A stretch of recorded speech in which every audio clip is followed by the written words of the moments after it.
Zoe is an option earlier that gets banned out by Falcons. Yeah. I think Sanji can still definitely go either the Selena that we mentioned to help stop the rotations, find those members of Falcons with the traps, or if he's feeling pretty ballsy and you want more damage, just go pump out magic damage with the Lunox in mid. They're trying to at least suppress Team Liquid Philippines towards their picks here in the mid lane position, because usually we see Louis and the Eve getting picked up by Sanji to make out of this world plays or maybe out of the box plays, but that's not going to happen so far.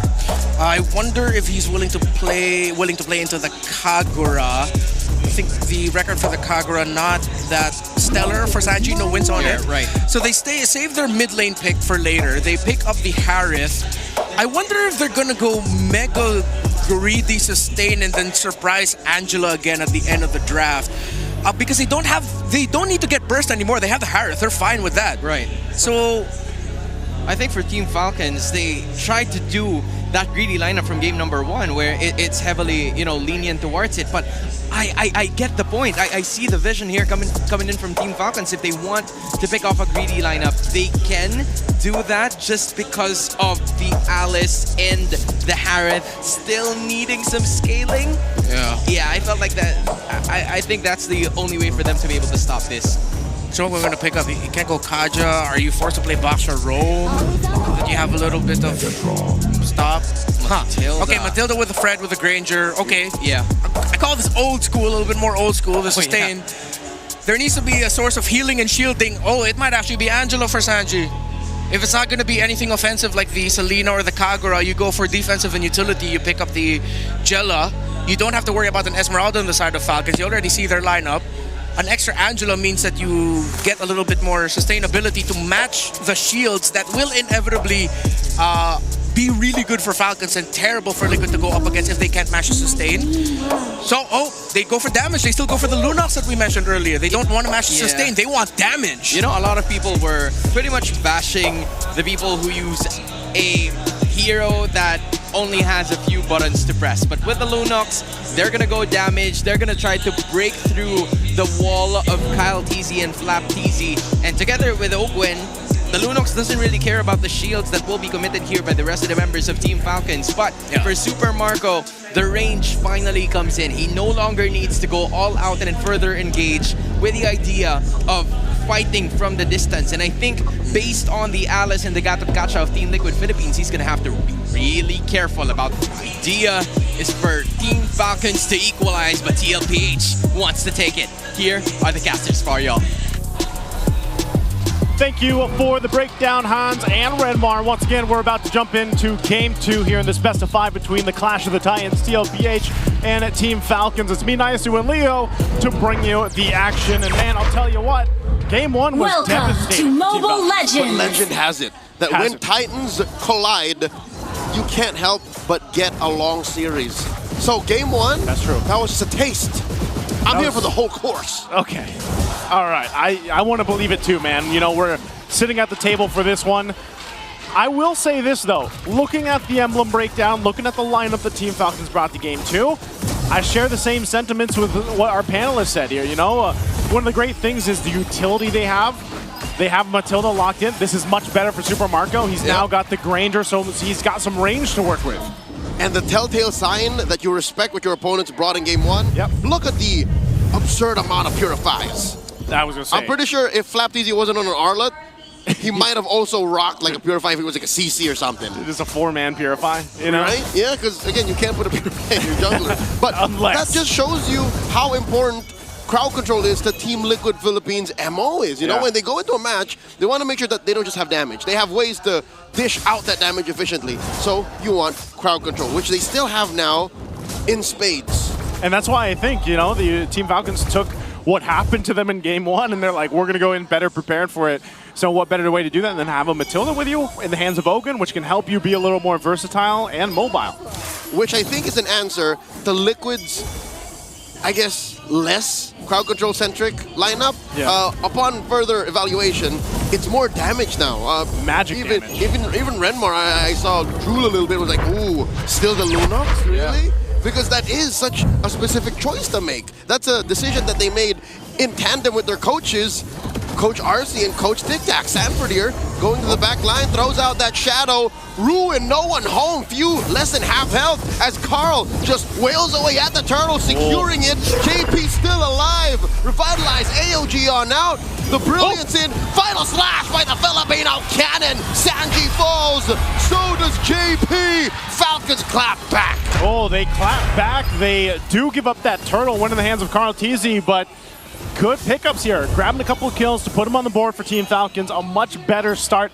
And I gotta say, a much better start just for Flap alone, man. Remember, he struggled on the Alice in game 1. Well, now he's got a double early kill on this Arlot, who's going to be very important for them as they get through this game. Already you can see how different Liquid's play is when they have less crowd control. They were playing on a clock there. They were counting the moments when they could get away with a turtle take, but Flap wasn't having any of it. They punished him hard for overstaying, because what are you going to do with an angry Arlot on you, man? Like, he is going to just sustain through the damage you were dishing out, especially in the early game. Yeah, now he's got the Fury Hammer off of that, so a little bit of extra damage and that penetration to go ahead and help him. So now, if they wait even for the next objective or they try to set something up in one of these lanes, Flap alone is going to be somewhat of a threat. Again, that fight was started off from Sanford deciding to go in on the Alice, popping that Throne of Ruin, and not be able to really catch anything. It was a delayed kind of counter punch, really, from Team Falcons to make it work there. So a great setup. It gives them a very minor lead to go ahead and work with. And mind you, they didn't even really have to use much of their utility. You know, they didn't have to pop all their purifies or anything like that. It's like they backed away from the game plan of TLPH. Nope. And they responded accordingly. Yep, they were very much aware of the turn. They planned for that. And that puts them up 1,000 gold. Liquid now trying to push him back out of their side of the jungle. Kyle TZ bullying his way towards a small camp steal. Yep. Kyle TZ asserting himself. Traction falls thrown out by Few. There's a taunt by Kyle TZ. JP accepts a good chunk of damage from Few with half health. Okay, again, though, a lot. I mean, if that traction pulse was used, it's more like if we could get something, great. If not, that's fine. Flask of the Oasis now picked up here, too, for Ogwin. And the second fight for this turtle, the second turtle of the game is going to be fought for. They're going to go and set things up. Sanford trying to be up that front again. He pops a Throne of Ruin, goes in. Oh. Dashes on through, but answered by another final slash. Kyle TZ secures a turtle. Oh. They're fighting back. Kyle TZ goes down. There's a Zaman Force. Oheb pushing them back. Now goes Flap. And just like that, Liquid are in the driver's seat. 2 free kills plus a major objective. They just dissipated that little minor lead, about 1K that Team Falcons had. They got themselves the second turtle.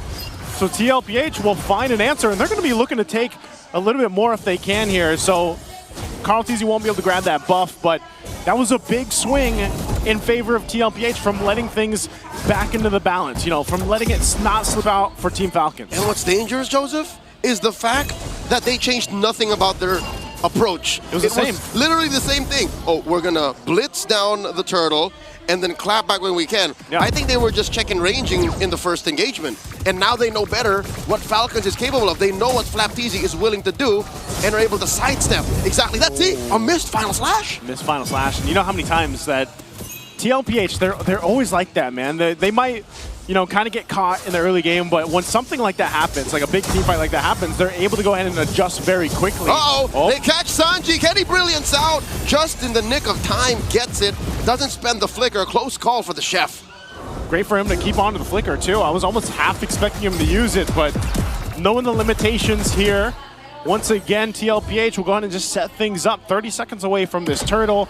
You can already see, too, once the items were coming into place, they've already got those first items being locked in. Oheb, too, could be a problem here if they just let him have his day here. All right, by dropping the Zaman Force, he does chunk that turret down to half health.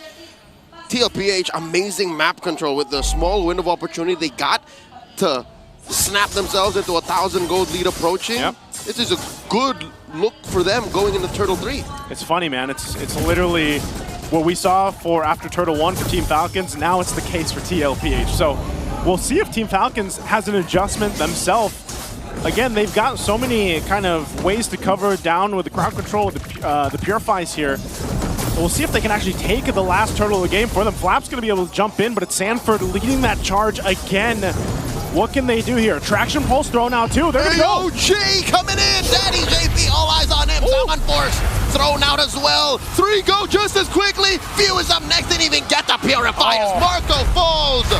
Baby Cakes doing work. Ooh la la. And that was a stampede if I've ever seen one. TLPH just completely wrecked Team Falcons in that last turtle fight.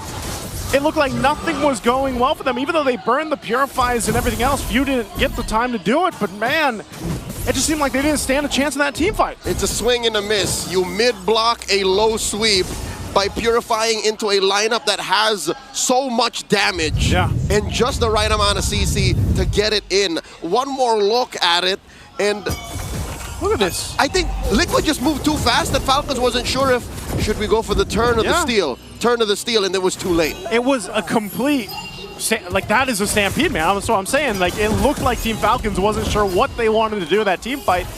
And TLPH was like, we don't want to give them that opportunity to even think about it. We're just going to go. It's an identity crisis on the first date. Like, who am I? Who are you? You know, and by the time you don't even realize it, the date's done. What do you want for dessert? Who am I? I'm back at home, man, you know? I'll tell you what, though, TLPH, it took them a little bit longer to get to this point, but it's more or less the same of what happened in Game 1. They've now got themselves a good, comfortable lead. They've got a couple items, you know, each member here, and you almost, I think this is going to be a Holy Crystal for Oheb. Oheb has been nearly untouched. I mean, he's 3-0-2. I don't know if he's even used the Purify much. And that is a missed opportunity. Oh no, oh no, Liquid! Bear down on a few once more, force him back.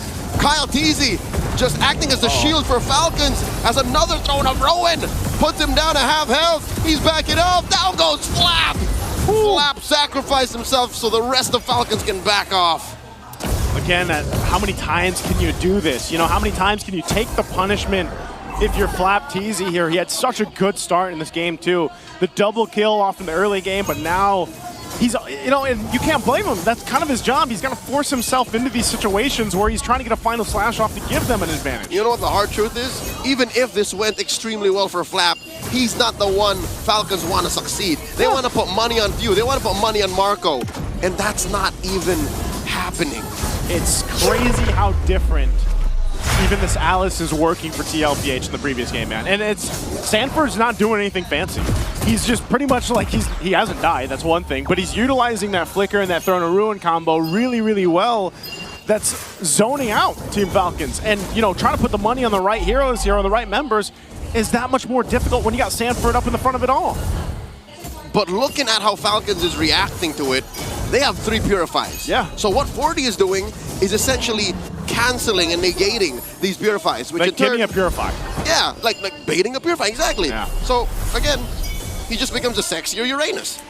He's just literally standing around them, waltzing around, forcing a response so the rest of Liquid can dish out the damage. Yeah, I definitely choose Alice any day over the Uranus, you know? That's going to be the case for, I think, a lot of the teams here throughout the playoffs. It was already the case for the end of the regular season, and now we're seeing in the hands of TLPH. Oh, they're just limit testing here for Carl TZ. Again, wanting to get these shields, the Lord is going to go ahead and walk up on the top side. We'll get this Holy Shield down up top. TLPH finding themselves again with a massive lead now at this point, almost 10,000, nearing that 9,000 mark. Tier 2 turrets will fall, and these shields being held onto for Team Falcons. So they're going to have to figure something out quick here, Leo. They held on to that mid lane inhibitor. The shield there is going to stand for 1 more minute. That's wise for Falcons. I think they did the right thing. Because imagine if you even lost that resource. Imagine just by not touching that siege minion, you would have flubbed and got a free wave clear. Falcons are still in this. I think Falcons are still locked in. I'm thinking of ways that they could clap back. At least number 1, Marco isn't exactly starving. There is some resources coming into this Granger. Flap Easy, we talked about this so many times. You can miss 99% of your final slashes, but if inside your base you can wipe them out with that last one. It's that one. It's that one. Yeah, that one can change the course of the game. So Cope is alive.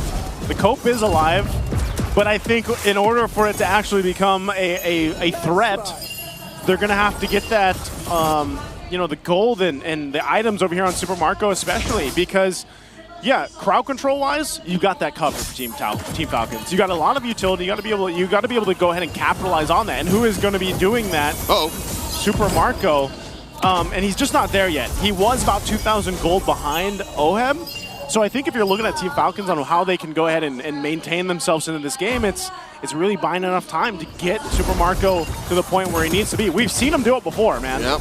So you can't count them out completely, even though this is a massive lead right now for TLPH, and they're taking just about everything they want. It's not impossible. Team Falcons and Team Liquid PH right now, because of this 10,000, 11,000 gold lead, are playing their own little sadistic version of Pac-Man. One of them is dodging, while the other is just moving around, trying to get resources and score up and close that gap. Liquid are doing this very, very disgustingly. Despite the Matilda on the other side, Liquid are so mobile. Again, you have that Gleam, you have a Lancelot that can dash on through, you have an AOG, you have a Gatot Kacha that can go, from point to point, little corners of the map. Yeah, and he's, like, look at him. JP will just post up, and he can get out that way, too. So Lord's already secured. They might force a fight. Throne of Ruin, 540, and they're engaging. They do get that engagement underneath that orange. Zaman Force. Not a good look for Liquid to overextend. Falcons back off. They do. They're going to go ahead and disengage from that, but that was all to get this Lord. Good thing, I will say this, Team Falcons held on to the Purifies. Yeah, a Flicker was burned in that exchange. Flaps doesn't have that, but they've got the Purifies ready. They have a little bit of time to go ahead and prep up for this Lord push up top. And Team Falcons, if you really look at this lineup, oh no, are they going to try to make a play? Okay, they did. Ogun did punch forward with that circling eagle, but they've got enough time to reset here and get ready for this base defense. Interesting pivot. Yeah. Suddenly turning over to Sanji when he was expecting to turn on Carl DZ. Yeah. But I guess they were just buying time, because look, Falcons are forced to Ube to even respond to anything Liquid is throwing their way.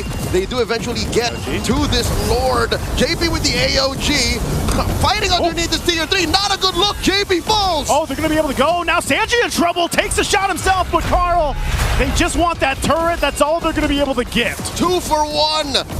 Inhibitor falls in mid. Now Kyle underneath Carl's blade.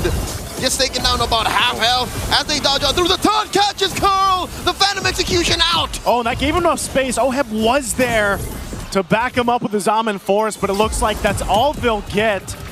That's why I'm saying Team Falcons, man, imagine they're down 11,000 gold, but they actually were able to go ahead and defend into that. That base turret up top didn't go down. It was a 6v5, Joseph. Yeah. Lord fell even before Liquid knew that this was a real fight, and it was a matter of, let's just get that mid lane inhibitor. Since Falcon is forced to play together, they can't clear that wave. Liquid just decided we are collateral damage. Yep. JP falling, who else died? Sanji falling. Yeah. Like, that was the necessary trade for that mid lane inhibitor to fall. And that's, I think, is that just going to be one of the cases because of the lineup that they have where it's like, they have to throw some bodies at this lineup that Team Falcon has just to get some of these inhibitor turrets down. I'm guessing it is a one-time sacrifice, a one-time payment. It's not a subscription, Joseph. Just one time. Yep, you literally, you do that, it's lifetime. Yeah, you have access to it all the time because they have access to that mid lane all the time. That mid lane now. Oh, Sanford does jump in with a Gleam, but again, you got to start respecting what this lineup from Team Falcons can do. I think even in a sense, you already saw the preview of damage that they're able to pump out if TLPH somehow overextends. Looking at the items though too, Super Marco, he's still, 1,000 plus gold behind Oheb, but you look at the items he's got, he's in a fighting position now on the Granger. He is, but it's not optimal. He has what, 2 stacks on that Sky Piercer? Yeah, not much. All the while Oheb is up, yes, 1,000 and change, but he hasn't even built his full arsenal yet. So that means he's going for the most expensive version of a gold lane mage. Yeah, he might as well. He's got a power spike incoming still. He's still got it. No. Oh, they dropped the Zaman Force underneath Kyle T. Traction falls thrown out. AOG from Daddy JP. And an Appraiser's Wrath. Not enough to keep Kyle alive. Look at the back line. Sanji finds few. And that'll be 2 for free. Liquid chasing down Daddy Ogwin. Who's your daddy? So far, JP is lording over all of Falcons as Sanji bites it. 2 for 1, the trade. That was an interesting trade, too. I know Sanji went down. He was there to zone out Super Marco into the base. This might give an angle for TLPH to get another turret. I'm not sure if they can end it, though. They might push for it. Uh-oh. Carl DZ underneath. Flap DZ doing his darndest to clear the wave. Divert attention away from TLPH. Ending the game. Oheb finds Super Marco. Zaman Force underneath the base. Flap DZ up next. And there's just the base left. Waves are crashing in as Liquid smell match point just mere inches away. The base gets cracked. The Cavalry march forward.